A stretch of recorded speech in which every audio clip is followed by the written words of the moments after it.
Madam வணக்கம் madam. வணக்கம் sir. Madam நம்ம இன்னைக்கு எதை பற்றி பார்க்கலாம் அப்படின்னா, மயிலாடுதுறையில் இன்னைக்கு சேம் வந்து பார்த்தீங்கன்னா ஒரு காதல் பிரச்சனையில் காதலி தரப்புல இருந்து அவங்க வீட்டில் உள்ளவங்க எல்லாரும் சேர்ந்து காதலனை வந்து வெட்டி கொண்டிருக்காங்க. ஸோ இது வந்து இன்னைக்கு பரபரப்பாக பேசப்பட்டுக்கிட்டு இருக்கு. ஸோ அதை பற்றிய ரீசன்ட் தகவல் என்ன மேடம்? ஃபர்ஸ்ட் ஆஃப் ஆல் அனைவருக்கும் வணக்கம். நம்மளோட சேனலை வந்து எல்லாரும் சப்ஸ்கிரைப் பண்ணியிருக்கீங்க, ரொம்ப நன்றி. இன்னும் யாரெல்லாம் நம்மளோட சேனலை வந்து சப்ஸ்கிரைப் பண்ணாமல் பார்த்துட்டு இருக்கீங்களா, சப்ஸ்கிரைப் பண்ணிட்டு பாருங்க, ஓகேவா? ஸோ இப்போ நம்ம விஷயத்துக்கு போகலாம். ஆக்சுவலாக நம்ம மயிலாடுதுறையில் ஒரு சம்பவம் நடந்திருக்கு. எப்படின்னு பார்த்தீங்க அப்படின்னா, ஒரு ஆணும் பெண்ணும் லவ் பண்ணியிருக்காங்க. அதில் வந்து ஸ்டேட்டஸ் ப்ராப்ளம். இது ஒரே சமூகத்தை சேர்ந்தவங்க தான். ஆனால் அந்த பையன் வீட்டில் வந்து ஒத்துக்கிட்டாங்க, பொண்ணு வீட்டில் ஒத்துக்கல.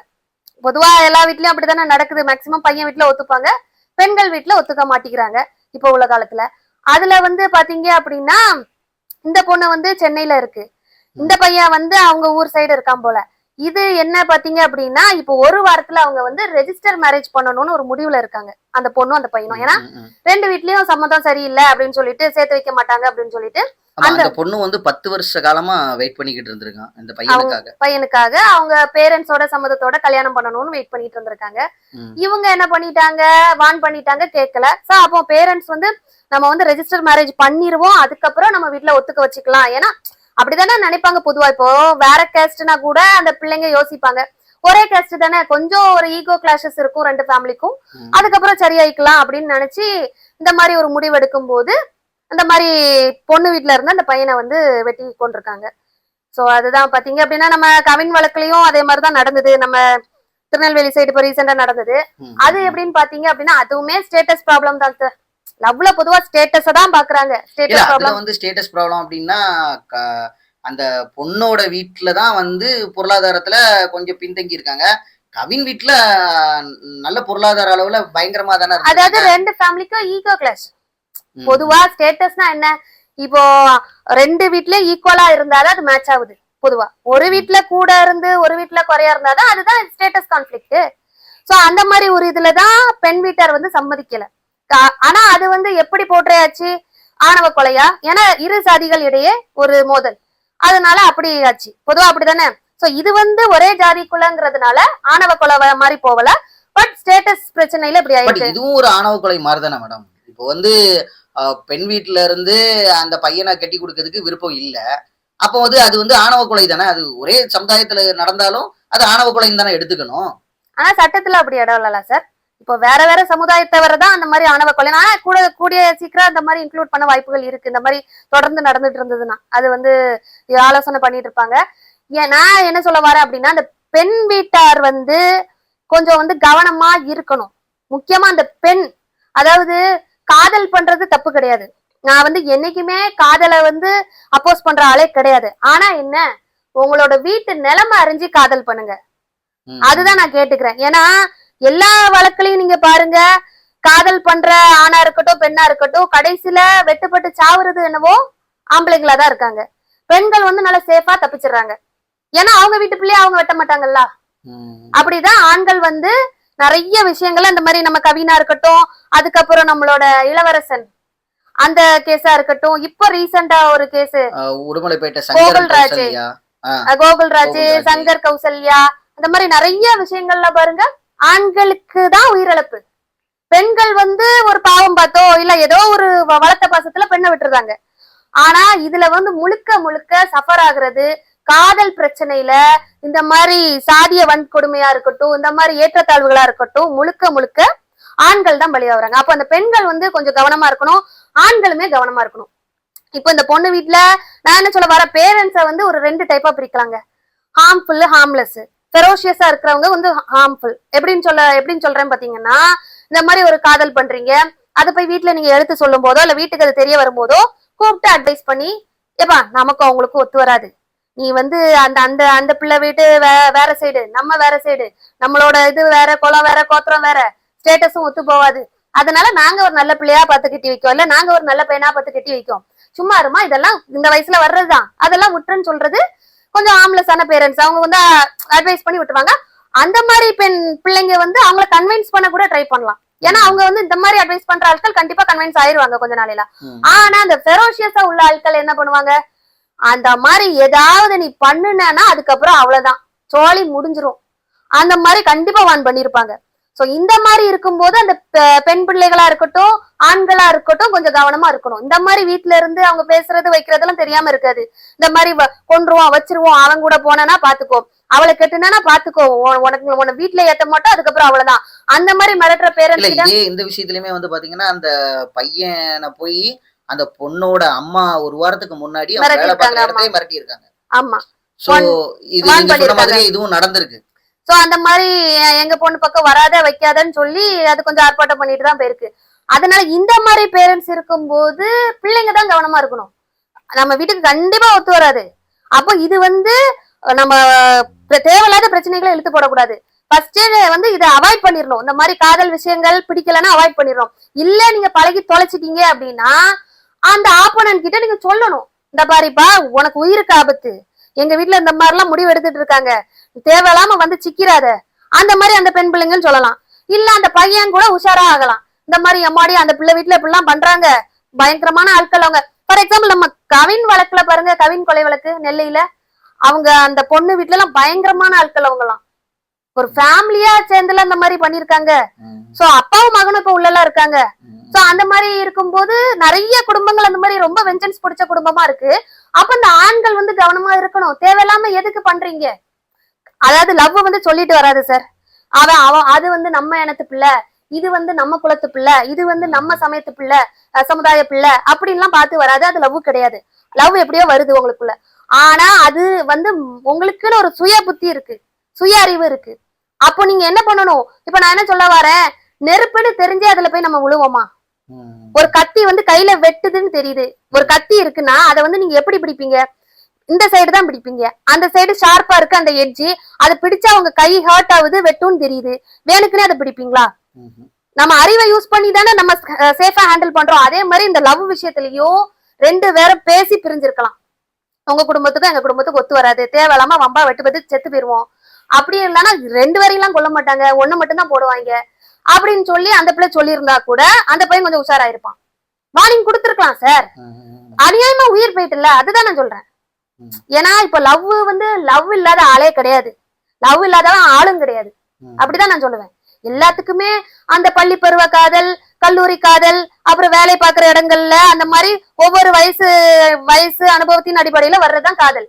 அதுல வந்து நீங்க எப்படி சூஸ் பண்றீங்க பார்ட்னரை, அதுதான் ஒரு தனி மனித ஒழுக்கமும் சுய கட்டுப்பாடும், அது மட்டும் இல்ல அறிவும் இருக்கு. அதுல உங்களுக்கு ஒத்து வருதுன்னா அதை வந்து நீங்க மெயின்டைன் பண்ணலாம், அதை வந்து வளர்த்துக்கலாம். அதுவும் வீட்டு பெர்மிஷனோட நீங்க வந்து என்னன்னாலும் இது பண்ணிக்கலாம்.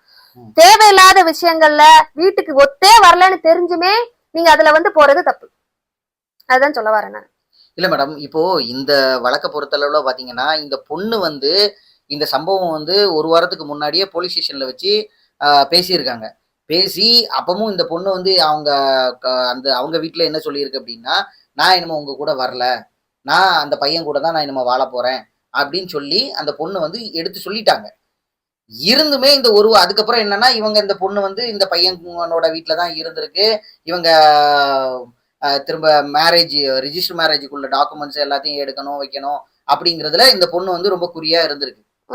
சோ பண்ணணும் அப்படிங்கிறதுக்கு டாக்குமெண்ட்ஸ் வேணும், ஒரிஜினல் டாக்குமெண்ட்ஸ் வேணும், மற்றபடி ப்ரூஃப் எல்லாமே வேணுங்கிறதுனால. சோ இந்த மீன்வேல் கேப்ல இவங்க வந்து இந்த பையனை நேரம் பார்த்து இந்த பையனை கொலை பண்ணியிருக்காங்க. சோ இதுதான் நடந்திருக்கு ஆக்சுவலா பாத்தீங்கன்னா. சோ இந்த இடத்துல இந்த பொண்ணு நினைச்சிருந்தா இந்த கொலையை தடுத்திருக்க முடியுமா? கண்டிப்பா தடுத்திருக்க முடியும். ஏன்னா வீட்டுல வந்து பொல்லாத ஆட்கள்னு தெரியுது. ஏங்க இதெல்லாம் வேணும்னே பலி கொடுக்கற மாதிரிதான் என்ன பொறுத்தவரை. ஏன்னா காதல்லாம் சும்மா என்ன சொல்றது, ஏதோ சொல்லுவாங்கல்ல, காதல் வலிங்க, ஒரு நாளாவது பல்லு வலி வந்திருக்காயா உனக்கு?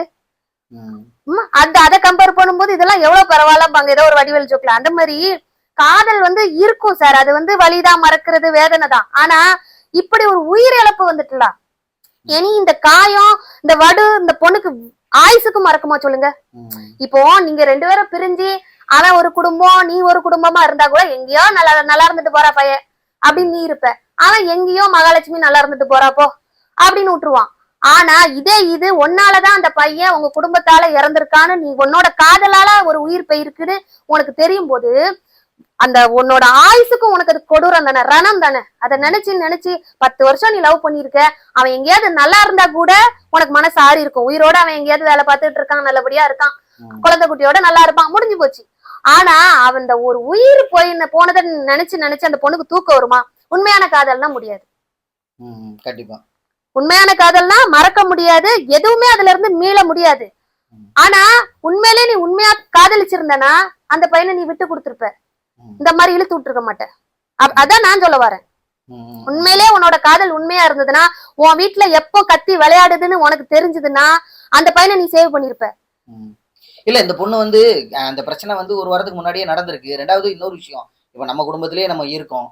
நம்ம குடும்பத்துல இப்போ வந்து நம்ம அப்பாவோ அண்ணனோ தம்பியோ சித்தப்பாவோ மாமாவோ யார் வந்து இந்த மாதிரி பிரச்சனையில அதிகப்படியா ஆவேசப்படுவாங்க, அடுத்தது கொலை வரைக்கும் இறங்குறதுக்கு யார் ரெடியா இருப்பாங்க அப்படிங்கிறது இந்த பொண்ணுக்கு கண்டிப்பா தெரிஞ்சிருக்கும். இப்ப இந்த விஷயத்துல வந்து இந்த பொண்ணுக்கு 2 தம்பின்னு சொல்றாங்க, தம்பி சித்தப்பா அப்படின்னு சொல்றாங்க.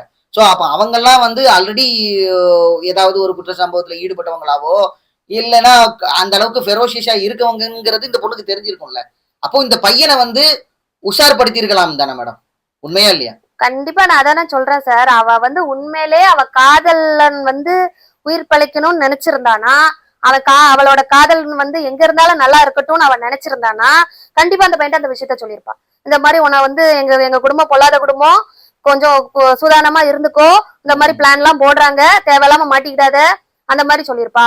இல்லன்னா எப்ப உனக்கும் எங்களுக்கு ஒத்து வராது, நான் எவ்வளவோ தலைகீழ நின்னுட்டேன், எங்க வீட்டுல முடியவே முடியாதுன்ட்டாங்க, தொங்க விட்டுறேன்ட்டாங்க, அதனால நீ தனியா போறதுதான் உனக்கு நல்லது, நான் இவங்க கூட இருக்கிறதா எனக்கு நல்லதுன்னு அவ சொல்லியிருப்பா.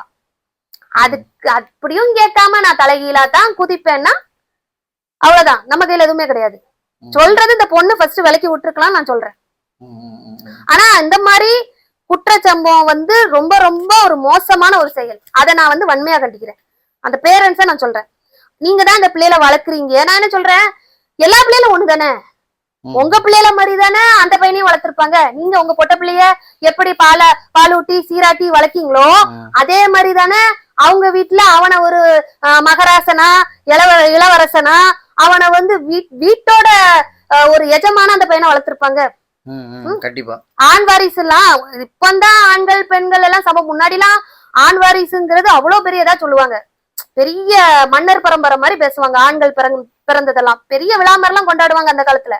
அப்போ அப்படி தவ இருந்து பெத்த பிள்ளைய அப்படி பறி கொடுத்தா எப்படி இருக்கும் அந்த பெற்றோருக்கு? அப்ப கொஞ்சமாவது உங்களுக்கு மனசாட்சி இருக்கா? உங்க பிள்ளைய மாதிரி தானே அந்த பிள்ளையும். நீங்க வான் பண்ணி விட்டுருக்க வேண்டியதானே கழுதைய, இல்ல இந்த பிள்ளைய நாடு கடத்திருக்க வேண்டியதானே. அதைத்தானே நான் சொல்றேன். அந்த நம்ம கவின் கொலை வழக்குலயும் அதை தான் சொன்னேன். அதாவது விட்டு கொடுக்கறது வந்து ஒருத்தர் கையில மட்டும் கிடையாது. இப்ப நீங்க அந்த பையனை தட்டி விட்டு நீ போப்பானாலும் உங்க பிள்ளை வழிய போச்சுன்னா அந்த பையன் வரதான் செய்வான். கண்டிக்கிறது உங்க பிள்ளையும் நீங்க கண்டிச்சு வச்சிருக்கணும்னு நான் சொல்றேன். 2 பக்கமும் தான் கண்டிப்பு இருக்கணும். ஒரே பக்கமும் நீ போப்பா இங்கெல்லாம் வராத அப்படின்ட்டு உங்க பிள்ளை போய் பேசிச்சுன்னா அந்த பையன் என்ன செய்வான்? அவனுக்கும் மனசு இருக்குல்ல, அததான் சொல்றேன் நானு. இல்ல மேடம், அதுவும் இல்லாம வந்து பாத்தீங்கன்னா இப்போ வந்து இப்போ சாதாரணமா ஒரு விஷயத்தையே நான் சொல்லிடுறேன். இப்போ இந்த இடத்துல வந்து பாதிக்கப்பட்டது வந்து பாத்தீங்கன்னா அந்த பையன் குடும்பத்துலதான் எல்லாமே பாதிக்கப்பட்டிருக்காங்க. இப்ப அந்த பையனுக்கு சப்போர்ட்டா தான் நீங்க பேசுறீங்க. இப்ப இதுக்கு முன்னாடி ஒரு வீடியோல ஜாய் கிறிஸ்டல்டாவை பத்தி பேசுனதுல நிறைய ஒரு 1-2 பேரு போட்டிருந்தாங்க. என்னன்னா நீங்க வந்து பெண்ணியத்தையே பேசுறீங்க, பெண்களுக்கு தான் சப்போர்ட் பண்றீங்க அப்படிங்கிற மாதிரி போட்டிருந்தாங்க. அதை பத்தி என்ன மேடம், உங்களுடைய கருத்து என்ன? ஆக்சுவலா பேசுறவங்க 1000 பேசுவாங்க சார். நம்ம எல்லாம் என்ன சொல்றது, அதாவது எல்லாருக்குமே நம்மள பிடிச்சு போயிட்டுன்னா அப்புறம் வாழ்க்கையில ஒரு சுவாரஸ்யமே இருக்காதும்பாங்கல்ல. அதாவது ஒரு லட்சக்கணக்குல பேசுவானா நம்மளை பத்தி, கோடி கணக்குல மக்கள் இருக்காங்க சார், 7.5 கோடி தமிழ்நாட்டுல. அதனால ஒரு சில பேருக்காக நம்மளோட கொள்கையெல்லாம் மாத்த முடியாது. நம்ம எல்லாம் அந்த சேகுவேரா வழி வந்தவங்க, சோ அவரோட கொள்கையை பின்பற்றவங்க. அதனால இதெல்லாம் நமக்கு ஒரு பெரிய விஷயமாவே இல்லை. நம்மளோட இது வந்து மக்களுக்கு நல்லது பண்ணணும். நீங்க எப்படினாலும் கழுவி ஊத்துங்க, பிரச்சனை இல்லை. நம்ம வந்து மதம் இனம் இந்த மாதிரி பாகுபாடு பாக்குற ஆட்களே கிடையாது. நமக்கு எது சரினா சரி, தப்புனா தப்பு. நம்ம வந்து நியாயத்தை தான் பாக்கணும். ஃபார் எக்ஸாம்பிள் இப்படி சொல்றீங்க, 2 பேரு நான் அந்த மெசேஜ் சொன்னாங்க, இந்த மாதிரி 2 பேரு அதுவும் அது என்ன நம்ம ரித்தன்யா கொலை வழக்குல வந்து அதாவது கவினை ஏதோ சொன்னேன் போல அதுல அதுக்கு வந்து ஆண்களையே தான் நீங்க எப்பவுமே பிளேம் பண்றீங்க. நீங்க வந்து பெண்களுக்கு தான், பெண்கள் தப்பு பண்ணாலும் நீங்க பெண்களுக்கு தான் பண்றீங்க. ஜாய் கிறிஸ்டல்டாக்கு நீங்க பண்றீங்க, அவகிட்ட எவ்வளவு பணம் வாங்குனீங்க. ஆனா எனக்கு சிரிப்பு தான் வந்தது. நான் என்ன சொல்ல வரேன், அப்ப அபிராமி என்ன ஆம்பளையா? அபிராமிய எப்படி கிழிச்சு தொங்க விட்டுட்டோம் நம்ம. அப்புறம் அந்த தமிழரசி எல்லாம் செதுக்கிட்டோமே ஒரு வீடியோல. அதுக்கப்புறம் இது நம்ம நிக்கிதா அவங்களெல்லாம் நம்ம எப்படி போட்டு வறுத்தெடுத்திருக்கோம். சோ தப்பு பண்றவங்க நம்ம பேசதான் செய்யறோம். அது ஆனா பெண்ணா அதெல்லாம் நமக்கு பிரச்சனை கிடையாது. பாதிக்கப்பட்டவங்க சைடு நம்ம இருப்போம் சார். அது எந்த வழக்குலனாலும் சரிதான். தப்பு பண்றவங்க அது இதுல இல்ல, யாரு பாதிக்கப்பட்டிருக்காங்க. இல்ல அதுவும் இல்லாம இப்போ அதுல இன்னும் ஒருத்தங்க அந்த இப்போ வந்து கமெண்ட்டுக்காக நம்ம பேசணும்ட்டு இல்ல, உங்களை பத்தியும் மத்தவங்களுக்கு தெரியணுங்கிறதுக்காக தான் நான் இப்ப எல்லாமே கேக்குறேன். இப்ப அதுல வந்து சொல்லியிருக்காங்க, நீங்க ஒரு வழக்கறிஞரா இருந்து நீங்க எப்படி பேசுறீங்க, இத பத்தி பேசுறீங்க, உங்களுக்கு என்ன தகுதி இருக்கு அப்படின்னு எல்லாம் கேக்குறாங்கன்னு வைங்களேன். இப்ப அது யாருமே கேட்கல, உண்மையா சொல்ல போனா நான் கேக்குறேன். அப்படிங்கிற மாதிரி இருந்ததுன்னா நீங்க அவங்களுக்கு சொல்லக்கூடிய பதில் என்ன மேடம்? ஆக்சுவலா நான் வந்து இதுக்கெல்லாம் பதில் கொடுக்க விரும்பல, இருந்தாலும் சரி நம்மளோட சப்ஸ்கிரைபர்ஸ் தெரிஞ்சுக்கிட்டோம்னு சொல்றேன். எப்படின்னு பாத்தீங்க அப்படின்னா, நான் வந்து ஒரு MA BEd கிராஜுவேட், டீச்சிங் ஃபீல்ட்ல ஒர்க் பண்ணிருக்கேன், CBSE ஸ்கூல்ஸ்ல எல்லாம் நிறைய ஒர்க் பண்ணிருக்கேன். அதுக்கப்புறம் என்னோட பேஷன் என்னன்னு பாத்தீங்கன்னா, ஒரு ஜேர்னலிஸ்டா போகணும்னு எனக்கு ரொம்ப ஆசை காலேஜ் படிக்கும்போது. அதனால நான் ஜேர்னலிசம் அட்வான்ஸ் டிப்ளமோ கோர்ஸ் எல்லாம் முடிச்சிருக்கேன். சோ இப்போ MA BEd முடிச்சு, MA BEd இங்கிலீஷ் லிட்ரேச்சர் முடிச்சு, ஜேர்னலிசம் முடிச்சு, அப்புறம் நம்மளோட central government eligibility teaching test அது பாஸ் பண்ணிருக்கேன். ஸ்டேட் கவர்மெண்ட்ல எலிஜிபிலிட்டி டெஸ்ட் அது பாஸ் பண்ணிட்டேன். சோ அதுக்கப்புறம் நம்மளோட LLB கோர்ஸ் படிச்சேன், அட்வொகேட்டுக்கு படிச்சேன். சோ இந்த மாதிரி நான் என்ன சொல்ல வரேன், என்னோட பேஷன் வந்து ஜேர்னலிஸ்டா போகணும்னு சொல்லிட்டு. சோ இது வந்து என்னோட ஷீல்டு. அட்வொகேட்டுங்கிறது இந்த ப்ரொஃபஷன் வந்து என்னோட ஷீல்டு. இந்த ஷீல்டை வச்சு நான் என்ன மட்டும் இல்ல, பாதிக்கப்பட்டவங்களையும் காப்பாற்றணும்னு நான் விரும்புறேன். அந்த ஒரே நோக்கத்துக்காண்டி தான் நான் வந்து இந்த மீடியாவை சூஸ் பண்ணேன். ஏன்னா இப்போ நம்ம 4 பேருக்கு கூவி கூவி கூவி என்ன பண்ணாலும் அந்த 4 பேரு வந்து மிஞ்சி மிஞ்சி போனா 40 பேருக்கு தான் போவோம். இப்போ மீடியான்னு பாத்தீங்கன்னா இது வந்து ஒரு மாஸ் மீடியா. சோ அப்போ வந்து நமக்கு வந்து சரி எது தப்பு எதுன்னு மக்களுக்கு எடுத்து சொன்னாதான் அந்தந்த பாதையில அந்தந்த வந்து தெரிஞ்சுப்பாங்க. அடுத்து தேவையில்லாம இப்போ உழ மாட்டாங்க. ஃபார் எக்ஸாம்பிள் இப்போ நம்ம மாதம்பட்டி வழக்கு எடுத்துக்கிட்டோமே, இந்த மாதிரி இருக்காதீங்க, இது தப்பு, லீகல் செப்பரேஷன்ல இருந்தா இப்படி இப்படி இருக்கும், அந்த மாதிரி நம்ம சொல்றோம். இதை பார்த்துட்டு நிறைய ஆண்கள் உஷாராவாங்க. ஏன்னா நம்ம நேம் நாளைக்கு நாரி போயிடக்கூடாது, நம்ம குடும்பம் நடுத்தருக்கு வந்துடக்கூடாதுன்னு ஆண்களுக்கு ஒரு பாடம். இது நம்ம ஜாய் கிறிஸ்டல்டாக் எப்படி, இந்த மாதிரி நிறைய ஜாய் கிறிஸ்டல்டாக்கள் இன்னும் அந்தந்த ஒவ்வொரு இடத்துல இருக்காங்க, அவங்களுக்கு இது ஒரு பாடம். தேவையில்லாம ஒரு மேரிடான ஆளை நம்ப கூடாது. நமக்குன்னு ஒரு ஷீல்டு இல்ல, தாலிங்கிற ஒரு ஷீல்டு நமக்கு கிடையாது, என்னைக்குனாலும் அவன் கழட்டி விடுவான் அப்படிங்கிற ஒரு கான்செப்ட் எல்லா லேடிஸ்க்கும் தெரியணும். அந்த ஒரு நோக்கத்துக்காண்டிதான் நம்ம ஜாய் கிறிஸ்டல்டாவுக்கு சப்போர்ட் பண்ணி சொன்னது. மத்தபடி அவங்க நல்லவங்க அப்படின்லாம் நம்ம வாதிடல. அவங்க மேல உள்ள சுமத்தப்பட்ட ஒரு விஷயத்த அவங்க எந்த வகையில பாதிக்கப்பட்டாங்க அததான் நம்ம பேசியிருக்கோமே தவிர ஜாய் கிறிஸ்டல்டா நல்லவங்க அப்படின்னு போய் அவங்களுக்கு நம்ம கொடி பிடிக்கல. அவங்க மேல உள்ள தப்புகளையும் சுட்டி காட்டியிருக்கோம், மாதம்பட்டியையும் போட்டு கழுவி ஊத்திருக்கோம். அதுதான் நம்ம பண்ணிருக்கோம். மத்தபடி யாரு பக்கமும் நம்ம பேசல, நியாயத்தை தான் பேசியிருக்கோம். உண்மையின் பக்கம் நின்றுக்கீங்க. உண்மையின் பக்கம் நம்ம நின்றுருக்கோம். எல்லா விஷயத்திலுமே உண்மையின் பக்கம் தான் நின்றுக்கீங்க. அதனால நம்மள வந்து பேசுறதுல ஒரு இதுமே இல்ல சார். யாருனாலும் பேசிட்டு போட்டோம், நமக்கு பிரச்சனையே கிடையாது. நம்ம வேலையை பார்த்துக்கிட்டு போய்கிட்டே இருப்போம். இவ்வளவு நேரம் பொறுமையா எல்லாத்தையும் எடுத்து சொன்னதுக்கு ரொம்ப நன்றி மேடம். நன்றி சார்.